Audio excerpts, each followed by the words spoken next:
Olá, olá, boa noite a todos. Olá, pessoal, quem já está aqui conosco, sejam muito bem-vindos. Meus amigos, vamos aqui para a nossa leitura, dando continuidade ao que estamos aí lendo alguns trechinhos já há algum tempo, da obra Conduta Espírita, que é uma psicografia de Francisco Cândido Xavier e Valdo Vieira, pelo espírito André Luiz. Traz aí recomendações a nós espíritas. Vamos escolher aqui hoje a lição de número 11, no Templo Espírita. Entrar pontualmente no Templo Espírita para tomar parte das reuniões sem provocar alarido ou perturbações. O templo é local previamente escolhido para encontro com as forças superiores. Dedicar a melhor atenção aos doutrinadores sem conversação, bocejo ou tosse barulhenta, para que seja mantido o justo respeito ao lar da oração. Os atos da criatura revelam-lhe os propósitos. Oh, minha gente, como a gente está com vontade e saudade de chegar pontualmente, não é? No nosso templo espírita, mas esse tempo está prestes a chegar.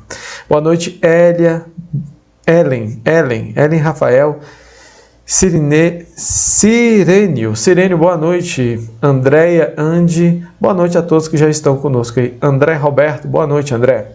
Meus amigos, eu vou convidá-los então à nossa prece de abertura, pedindo a todos então que nesses instantes comigo fechem os seus olhos. Vamos juntos pensar em Jesus, esse amigo tão querido que tem conduzido as nossas vidas no decorrer de inúmeras reencarnações, pedindo ao Mestre amado que nesta noite as equipes espirituais do Lar Assistencial Maria de Nazaré possam adentrarem as portas dos nossos lares, realizando o tratamento que necessitamos, trazendo assim a paz relativa, o bem-estar físico e espiritual. Dá-nos, Senhor Jesus, a permissão do convívio, do contato com a espiritualidade amiga, que eles possam realizar o tratamento em nós e também em nossos lares. Ampara, Mestre amado, o nosso palestrante, inspirando-o para que ele traga aos nossos corações acalento, reconforto e paz. Se conosco hoje e sempre, graças a Deus. Bem, meus amigos, sem mais delongas, eu vou chamar o nosso irmão aqui para que a gente possa explorar profundamente aí o que ele tem para nos trazer na noite de hoje. Olá, Célio, boa noite. Seja muito bem-vindo, meu irmão. Boa noite, Alex. Boa noite a todos que nos acompanham. É uma alegria renovada estarmos juntos para falar do melhor assunto do mundo, Jesus. Muito bem. Célio, então esteja à vontade, você está em casa, tá bom? Vou sair agora e o tempo e a palavra é sua. Até breve. Obrigado.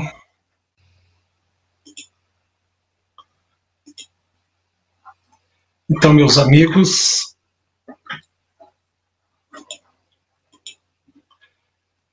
hoje, conforme a programação da Casa Lamana, Lar de Todos Nós vamos falar de uma passagem muito cativa aos corações de todos, especialmente das mulheres, das famílias, que é o diálogo de Jesus com Joana de Cusa. Então, lá no livro Boa Nova, onde Humberto de Campos, na sua função de repórter e escritor, registrou para nós, através de Chico Xavier, esse capítulo especial que tem assim poucas citações no Novo Testamento, então ele traz para nós com mais detalhe este encontro, de Joana de Cusa e Jesus. Então, é a história de uma mulher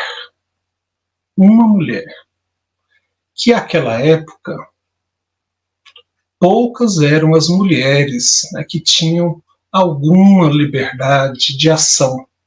Quase todas viviam, sim, submissas e oprimidas.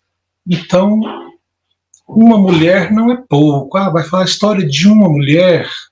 Lá no livro Religião dos Espíritos, no item 52, fala da mulher perante Jesus. E nos chama atenção para que toda vez que lembrarmos da mulher e deixarmos o machismo, né, essa doença crônica que a sociedade tem, colocá-la em condição de inferioridade em relação ao homem, Emmanuel pede para a gente lembrar do próprio Jesus, aquela época onde nem era permitido que ele tivesse contato com outras mulheres. Ele, né, naturalmente, com o seu amor cativante, atraiu muitas, de todas as classes sociais, de todas as condições, para segui-lo. Então, ele, lá no livro, Emmanuel destaca o grande exemplo de transformação, que foi Maria de Magdala, Maria Madalena, e também Joana de Cusa, falando como um grande exemplo de fidelidade, né, de concurso. Então, ele fala de outras mulheres anônimas que contribuíram muito para a causa do Evangelho. E, por fim, Emmanuel, bem enfático, nos lembra que se mesmo todas essas mulheres não tivessem tido voz para demonstrar a sua capacidade, ainda assim, quando o próprio Deus precisou que Jesus estivesse entre nós, em carne e osso, escolheu uma singela jovem Maria para ser a intermediária dessa manifestação de Jesus entre nós. Então, toda vez que falarmos sobre uma mulher, lembramos que isso não é pouco, isso é muito, né? As mulheres realmente merecem toda a nossa devoção, mas principalmente todo o nosso respeito no dia a dia. Então vamos à história dessa mulher que não era uma mulher comum. Humberto de Campos adjetiva ela como uma mulher de rara dedicação e de nobre caráter. E diferente de tantas outras que acompanhavam Jesus, ela é uma mulher da alta sociedade da época. Ela era esposa de um alto funcionário de Herodes, que governava aquela região de Israel. Então, ela participava ali dos bastidores do poder, como a gente fala nos dias de hoje. E ela foi uma das que foi curada por Jesus e passou a segui-lo. Então, ela, mesmo com a sua vida da alta sociedade daquela época, ela reservava o tempo para estar com Jesus, quando ele estava no lago, palestrando para todos, presenciando as curas. E aquela movimentação toda, ela ficava muito atenta e muito preocupada, porque ela participou, ela conviveu com a situação da decapitação de João Batista. Então, vendo em Jesus o Messias esperado e vendo que ele não estava sendo entendido, ela temia pela sorte dele, porque ela já tinha conhecido uma história parecida com João Batista. Mas ela seguia na sua tarefa de seguir Jesus. Então, ela estava ali crescendo na sua fé, acompanhando Jesus com muita satisfação, ajudando nos empreendimentos quando precisava de verba financeira para ajudar nas viagens. Então ela se dispunha de todas as formas a ajudar. Só que ela, na sua vida doméstica, vivia um conflito muito grande. O seu marido, alto funcionário de Herodes, cuidava da casa do chefe do governo da época.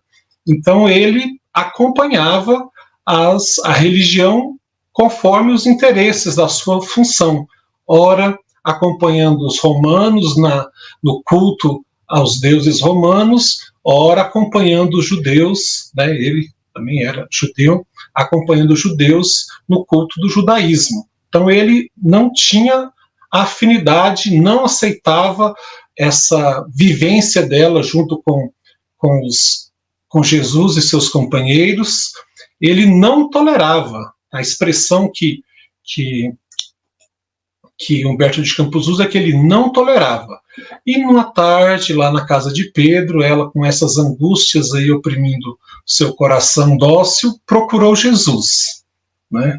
Então ela tinha a convivência com Jesus e os apóstolos, teve essa oportunidade maravilhosa de se desabafar com Jesus, falar com Jesus, confessar as suas angústias para Jesus. Então, é um momento, né, uma oportunidade que nós sonhamos, né, poder estar ali junto a Jesus, olho no olho, né, falando das suas angústias, das suas dores, e ter assim uma palavra de alento. Ela mereceu, por tudo que ela, todo o seu empenho, a sua colaboração, então ela mereceu ter essa intimidade e buscou Jesus e falava das suas amarguras, em face às divergências religiosas. Talvez muitos de nós, né, as mulheres, mas a mensagem é para todos nós, podemos ter essa dificuldade, estar num lar, num ambiente doméstico em que há divisão de opção religiosa. A verdade é que o seu marido não era um homem de religião, ele era um homem vaidoso, preocupado com as benesses materiais, então ele ficava oscilando, agradando judeus e romanos para que a sua condição financeira fosse favorecida. Ele não era um homem de vivência religiosa e não tolerava a sua. Então, muitos de nós podemos passar por isso, né? Quem é que pode dizer que tem a família toda na mesma prática religiosa, no mesmo envolvimento, na mesma sintonia? Muitos de nós temos esse conflito também.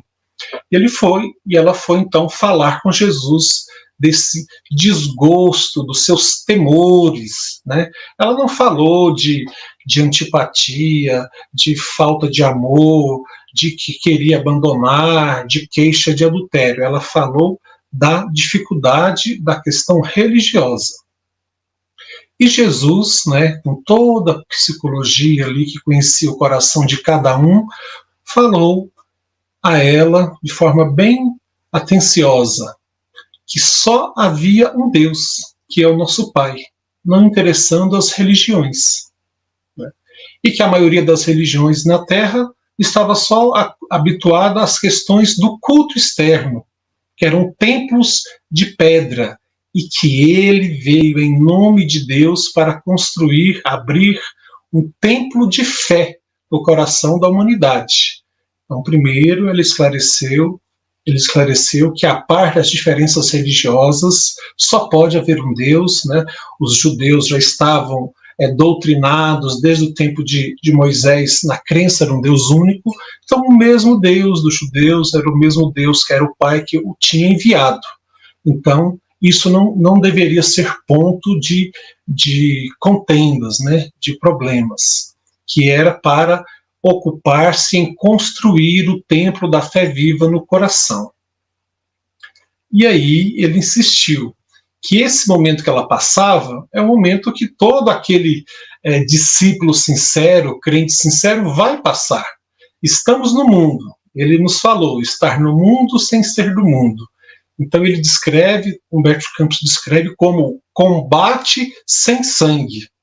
Então esse conflito íntimo que todos nós passamos quando queremos, né, aumentar a nossa atuação junto a Jesus, mas estamos presos a muitos compromissos, né, no mundo, então a gente passa por esse combate íntimo, o combate sem sangue para a redenção espiritual.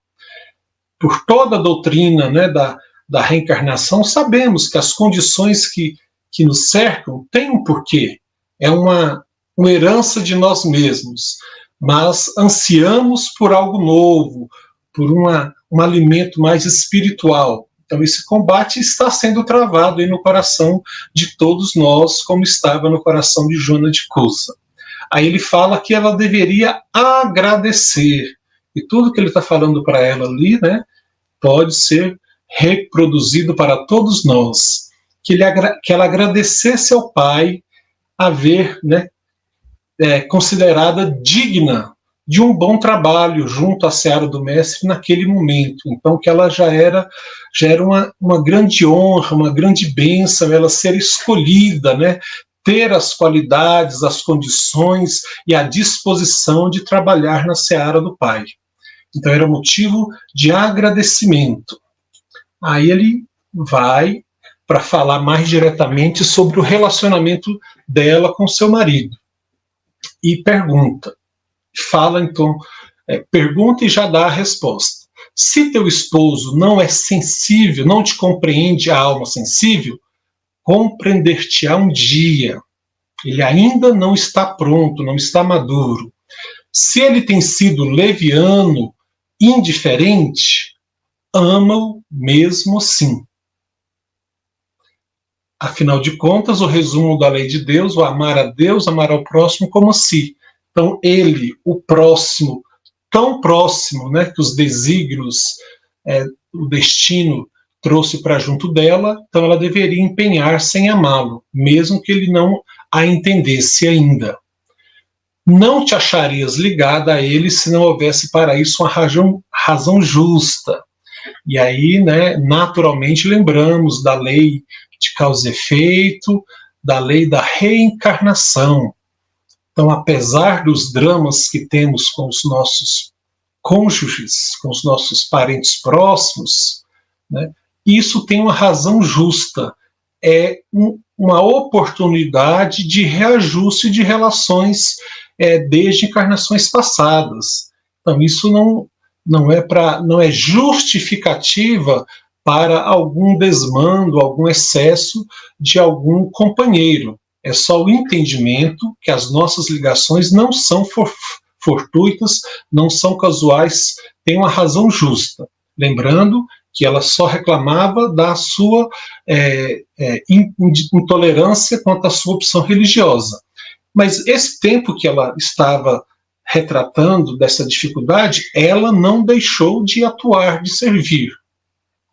E ele reforça que se ela continuasse servindo tanto com amor, tanto que ela dedicava à obra de Jesus, dedicasse o mesmo amor à família, ao marido, ela estaria cumprindo a vontade de Deus. Então, o templo de Deus não é um templo de pedra. O templo de Deus é a vida, é o mundo. Então, servir a Deus, amando os seus parentes próximos, né, honrando a sua família, amando a Deus, atuando na vida de comunidade, seja qual for a atuação religiosa ou não, então aonde você colocar a sua dedicação, você está cumprindo a vontade de Deus. E termina dizendo que quanto mais receios e dúvidas ela tivesse, mais ela deveria amá-lo. Então ela ficou assim, pensativa, já um tanto aliviada, assim, intimamente mais satisfeita, mas ainda estava inquieta lá no fundo sobre como agir perante o marido. E perguntou a Jesus, agora de forma assim mais direta. Ele, mestre, se não era acertado ela tentar impor os princípios cristãos que ela já aderia, que ela insistisse, que ela impusesse ao marido. Olha só a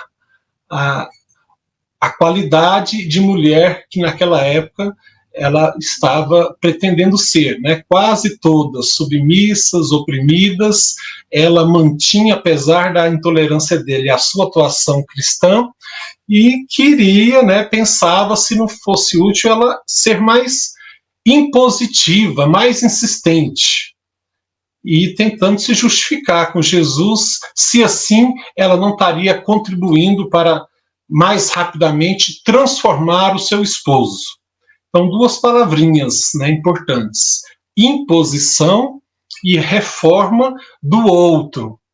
Aí Jesus, entendendo a sua inquietação, né, e já vislumbrando todo o conjunto, né, da situação, da vida que ela levava, o machismo reinante, né, então Cristo sorriu assim de forma serena e retrucou com mais firmeza, mas sem perder a ternura.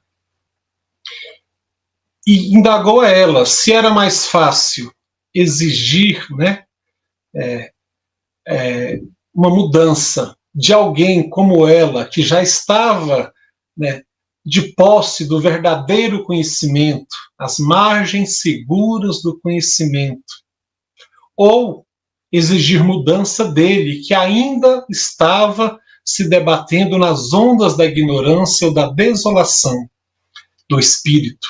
Então, pôs ela para refletir sobre isso. Ele, o Cristo, de quem que eu vou exigir mais mudança no comportamento?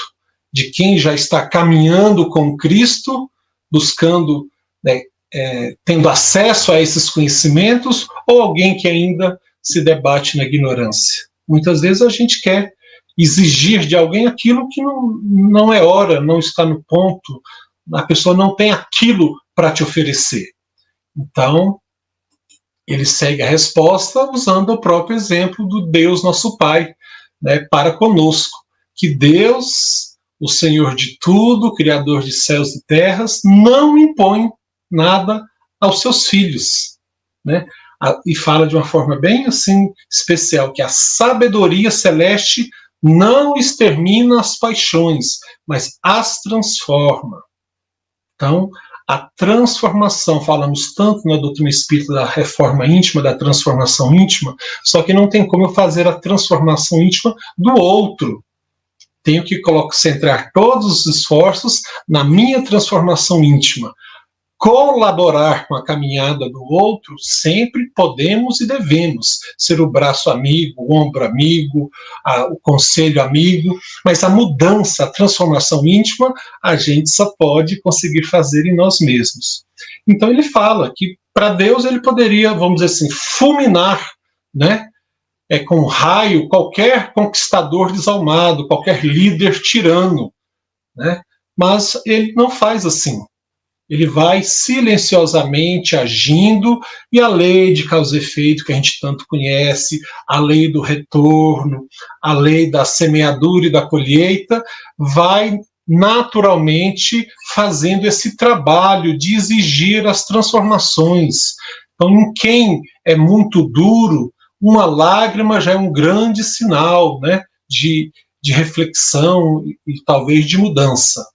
Então, o pai não impõe a reforma a seus filhos, esclarece no momento oportuno.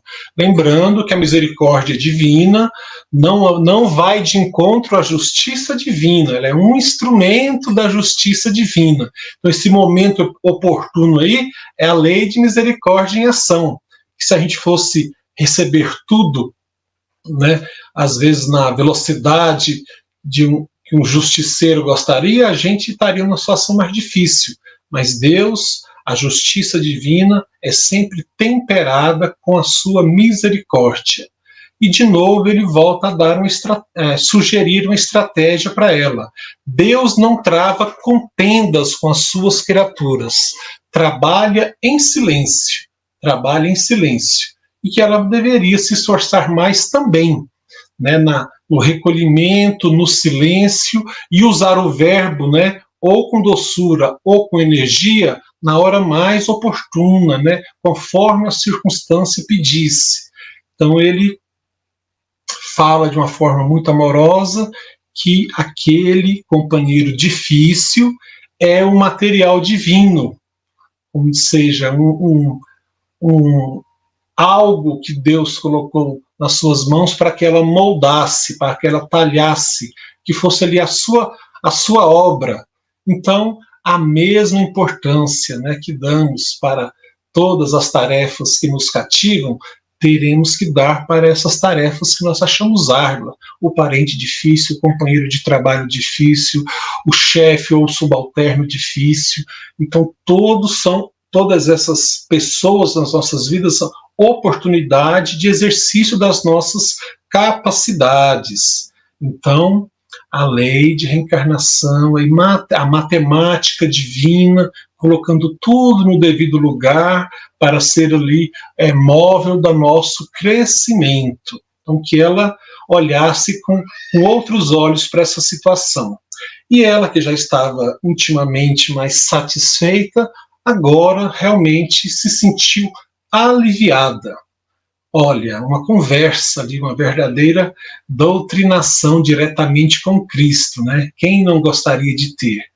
Então, no primeiro momento, as explicações de Jesus deixou ela mais satisfeita e depois conseguiu aliviá-la. E com a frase muito marcante, né, disse que vai, filha, ser fiel a Deus, sendo fiel ao cumprimento das tarefas de esposa. E também, naturalmente, vieram os filhos, que aumentam as tarefas da mulher, né? E aí, se um desafio com o companheiro, né, que foi escolhido, já estava exigindo tanto dela, os filhos, né, que não tem nem como separar, né, todas que são mães aí relatam, né, a vida é dividida entre antes e depois de ser mãe, é uma ligação definitiva, né, definitiva. Então, ela estava ali, a partir dali, se sentindo uma nova mulher, literalmente. Ela foi para aquele encontro com Jesus cheia de angústias e de ideias para tentar resolver a situação com seu marido, e Jesus, com todo carinho e ternura, conseguiu conduzi-la para um outro raciocínio. Então, agora ela experimentava, né, na alma a claridade, as palavras de Humberto de Campos, a claridade constante de uma resignação sempre pronta ao bom trabalho, sempre ativa. Então, porque quando usamos a palavra resignação, é muito comum associarmos a falta de ação, a submissão. E aqui ele está deixando bem claro que a resignação que ela experimentava era ativa. E os registros do Novo Testamento confirmam isso. Então, em conflito com seu marido, ela continuava em ação. E agora, depois dessa conversa com Jesus, ela continuou ativa no trabalho do bem junto a Jesus, junto aos apóstolos. Então, participava de todas aquelas reuniões, aqueles momentos coletivos que a gente gosta de relembrar do Novo Testamento, ela estava presente. Então, ela conseguiu, né, não sabemos lá dos dramas mais íntimos, mas ela conseguiu manter a sua atuação social junto os tarefeiros do Cristo e a sua ação doméstica, né, domiciliar, de esposa e de mãe. Então, ela estava conseguindo pôr em prática as orientações de Jesus. Então, seu espírito estava ali com uma luz nova, né? Ele coloca a expressão que seu espírito divisou em todos os labores, todas as tarefas domésticas e sociais, uma luz sagrada, uma luz sagrada. Então ela estava se sentindo nova e feliz. A sua fé ia se multiplicando, seu esforço, as suas tarefas. Lembremos que nessa fase aí, desse diálogo com Jesus, depois está registrado no Evangelho de Lucas a sua atuação assim bem próxima, né, dos acontecimentos lá do Evangelho. Então, o grupo de mulheres que acompanhou Jesus ali no martírio do Calvário até o instante íntimo do desligamento de Jesus, acompanharam o José de Arimateia, que foi aquele senador, homem de bem, que requisitou, né, o direito de sepultar o corpo do Cristo. Então elas acompanharam, aquelas mulheres que acompanhavam todo esse processo e que foram ao túmulo, né, à sepultura lá na rocha, para balsamizar o corpo que fora de Jesus, ela estava junto. Então, naquele momento delicado ali, marcante do Evangelho de Nosso Senhor Jesus Cristo, quanto aquelas 3 mulheres, 3 as principais que foram citadas, tinham várias outras mulheres. Então, Maria de Madalena, Maria, mãe de Tiago, e Joana, No Evangelho de Marcos ele cita Salomé, mas no Evangelho de Lucas ele cita Joana de Cusa. Então essas 3 mulheres que foram lá liderando as outras para fazer a balsamização do corpo de Jesus. E quando chegam lá, não há corpo, mas os anjos do Senhor, né, as esclareceram que ele estava vivo, que aquele não haveria corpo porque ele ressuscitara. Então, ela estava presente naquele momento marcante, quando junto com Maria foram dar conhecimento aos apóstolos, e a maioria, né, ficou assim duvidoso, porque seria para essas 3 mulheres que Jesus daria essa confirmação. Então, mas Pedro foi ao lugar e confirmou. Então, aquelas 3 mulheres que são consideradas as santas mirófaras, né, na liturgia católica, por estarem presentes lá, prontas para balsamizar o corpo de Jesus. Então, sobre os conflitos que ela tinha com o seu companheiro e como ela conseguiu, né, lutar com isso e não deixar as suas tarefas que o seu coração escolheu depois que conheceu Jesus, e sem também deixar as tarefas de esposa e mãe, então ela conseguiu.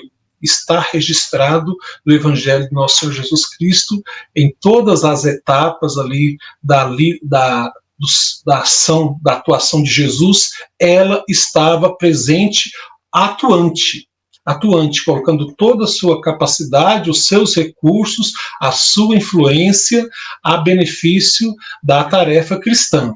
Então, ela conseguiu, seguindo as orientações do Cristo, ela conseguiu ser a mulher, né, que tanto cumpriu os desígnios de Deus no ambiente da família quanto na sociedade. O seu esposo, que vivia para as questões materiais, conforme as mudanças políticas, veio os reveses, né, as dívidas, a perda dos cargos, a perda da riqueza, e ele, né, sem ter o sustentáculo espiritual como ela tinha, se deixou perder nas emoções, querendo vingança, e foi adoecendo física e emocionalmente, até que morreu em situação assim de trevas, né, de sombras. Mas ela manteve-se firme, suportou essa transição, e quando ele desencarnou, ela ficou jovem, com filhos pequenos e viúva. E as suas amigas da alta sociedade sugeriram, né, que ela formas dela conseguir manter a vida, né, no mesmo nível, mas ela não se preocupou com as questões humanas, de aparência, de vaidade, de manter a questão da nobreza material. Ela usou como argumento que o próprio Jesus, né, Senhor de todos nós, foi também trabalhar na carpintaria do seu pai com simplicidade.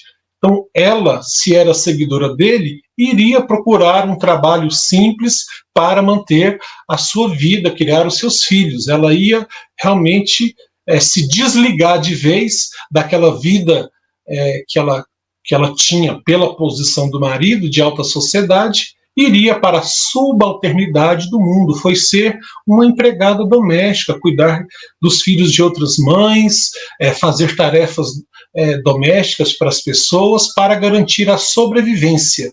Então, um grande exercício aí de humildade. Mas ela já estava assim, muito imbuída, né, da sua fé, do verdadeiro sentido da vida, então ela conseguiu passar por essa fase com tranquilidade.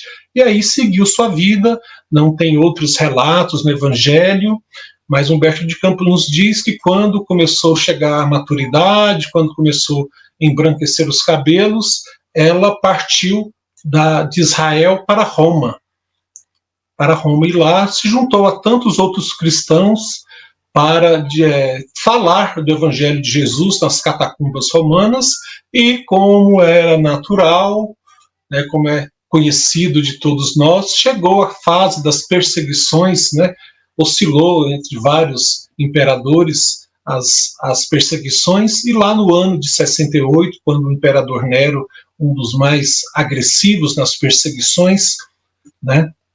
Comportamento realmente assim de um louco, né? Além de culpar os cristãos pelos incêndios em Roma que ele mesmo promoveu, promover o espetáculo nos circos, como tantos outros imperadores também promoveu, né?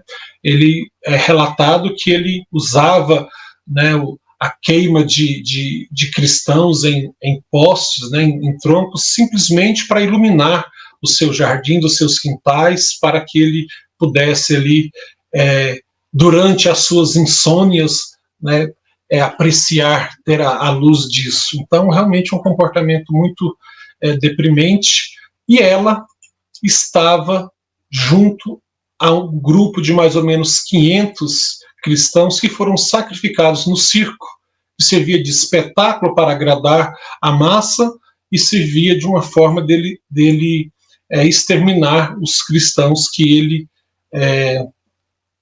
muito assim vilmente usou como estratégia política, né? Então, aquele instante de estar amarrado ao poste, vendo o filho recebendo chibatadas, chicoteadas, e o soldado romano falando que ela abjurasse, e ela resistente, não querendo abjurar da sua fé cristã.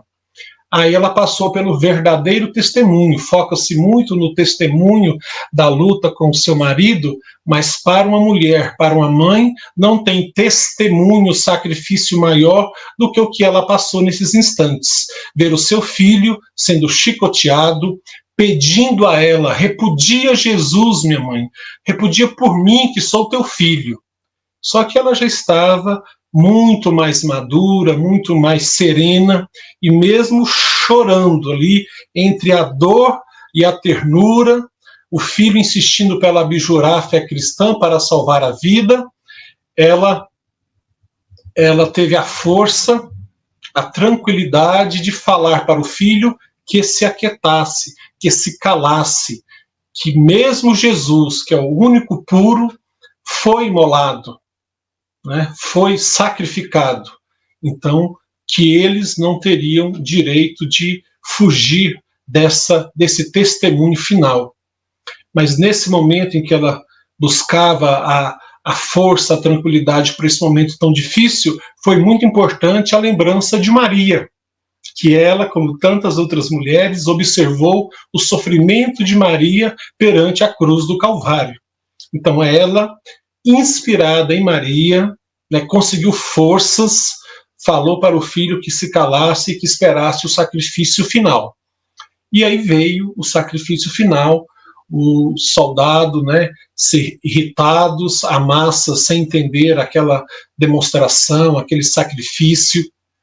Então, o soldado fala, como em muitas outras oportunidades do Evangelho, a gente viu também, se esse Jesus, se esse rei não serve para só te ensinou a morrer, né? E ela ainda um testemunho ainda maior. Passou os transes com o marido, passou aquele transe delicado com o seu filho, morrendo juntos, olhou para aquele soldado e com uma força, né, que ela nem entendia de onde tirava essa força, ela falou que ele também ensinou a vos amar. Isso, com certeza, deixou aquele algoz, aquele verdugo muito desconcertado, muito desconcertado. E aí, ela, nesse momento exato em que ela fala que Jesus ensinou não a morrer, mas também a amar a todos como irmãos, ela sente um toque suave no seu ombro, e Jesus, com a voz carinhosa, que ela jamais esquecera: tem bom ânimo, Joana, eu estou aqui. Então, a vida de sacrifício, a vida de lutas, de renúncias, né, para, no momento extremo, ser recebida nos braços de Jesus, ela se sentiu completamente recompensada. Então, todos os desafios que ela enfrentou e venceu, agora ela se sentia completamente realizada, porque, enfim, o reino da felicidade, o reino de Deus, ela tinha conquistado. Muito bem, meu amigo Célio. Emocionante história, né? Eu acredito que as pessoas aqui também do outro lado estão com os olhos marejados. Todo mundo aqui se comove, que essa história é uma história belíssima. Como todas as histórias narradas por Humberto de Campos. Célio, meu irmão, eu te agradeço, viu? A sua generosidade de estar conosco aqui, a sua disponibilidade. É sempre uma alegria receber você aqui. Saiba que você é muito amado também, viu? Todos nós aqui temos um profundo carinho e um profundo amor por você, que tem sido aí também, gente, o Célio, a gente brinca que ele é o Bezerra dos dias atuais. Tem nos ajudado em muitos campos. Se ele era o Bezerra de Menezes, eu devo ser assim um insetozinho, um inseto de Menezes. Não fala isso não que você me desanima. Não. Então, na verdade, é a gente que agradece, é uma satisfação, que é uma oportunidade da gente estudar mais para transmitir aos nossos amigos, a oportunidade de estarmos aí no Lar Maria de Nazaré, mesmo que virtualmente, servindo. Então não precisa agradecer, sempre que possível, é uma grande satisfação estar com vocês e, novamente, insisto, se é para falar do melhor assunto do mundo, que é Jesus, então é uma satisfação e, na verdade, uma necessidade para todos nós. Então, palavras finais, eu queria dizer, então, que sempre que ouvirmos falar, né, da história de uma mulher, nunca caiamos na armadilha de diminuir a figura feminina. O Livro dos Espíritos nos fala que a tarefa da mulher, né, quando fala sobre igualdade de direitos entre homens e mulheres, que Allan Kardec pergunta, os Espíritos frisam que a missão e a tarefa da mulher é ainda maior do que a do homem, porque lidar com o cuidado, com a criação de todos os nossos filhos não tem tarefa mais nobre. Verdade. Célio, meu querido, então aqui me despeço de você, tá bom? Agradecendo mais uma vez e saiba que as portas estão sempre abertas. Sempre que tiver oportunidade, esperamos aqui receber você conosco, tá bom? Boa noite, fiquem com Deus. Fique com Deus, um grande abraço. Passemos aqui então ao nosso passe e fluidificação das nossas águas. Vamos pensar firmemente em Jesus, tendo a certeza que vamos ser atendidos nesses instantes.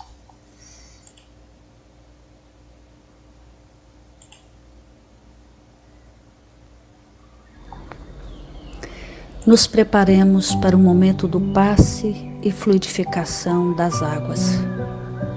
Coloque um recipiente com água limpa para ser fluidificada. Irmãos, não importa aonde você está, quais as dificuldades que está enfrentando, Jesus está sempre pronto para vir em nosso socorro.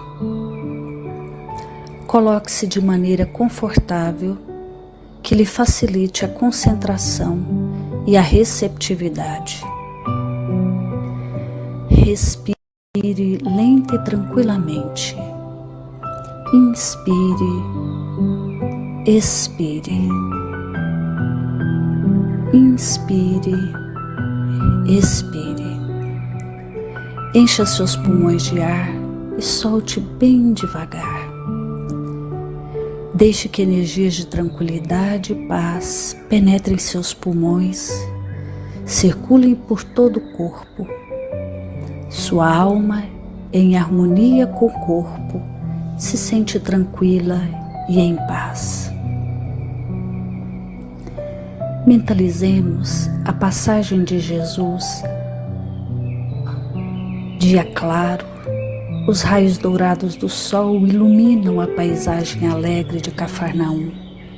Casario branco, trepadeiras multicoloridas e pássaros saltitantes enchem a paisagem de otimismo. A notícia das curas atraía a multidão dos necessitados. Subitamente Jesus aparece, esguio e belo. A túnica desce-lhe até os pés. Ao pôr do sol, todos os que tinham doentes atingidos de males diversos traziam-nos, e ele, impondo as mãos sobre cada um, curava-os.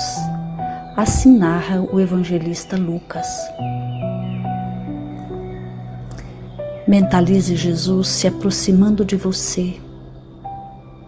Ele impõe as mãos amigas sobre a sua cabeça. Perceba que de suas generosas mãos cai uma cachoeira de águas claras e puras, vindas do seu amor a te banhar. Derramam-se em sua cabeça, descem pelos ombros, banham todo o seu ser, te trazendo paz, serenidade, equilíbrio. Limpam todas as impurezas e te pacificam. Sinta estas águas te banhando, limpando. Respire. Mentalize agora Jesus como sol diante de você. Sua luz, seu calor te envolvem. Sinta as energias curadoras que emanam do Cristo em sua direção.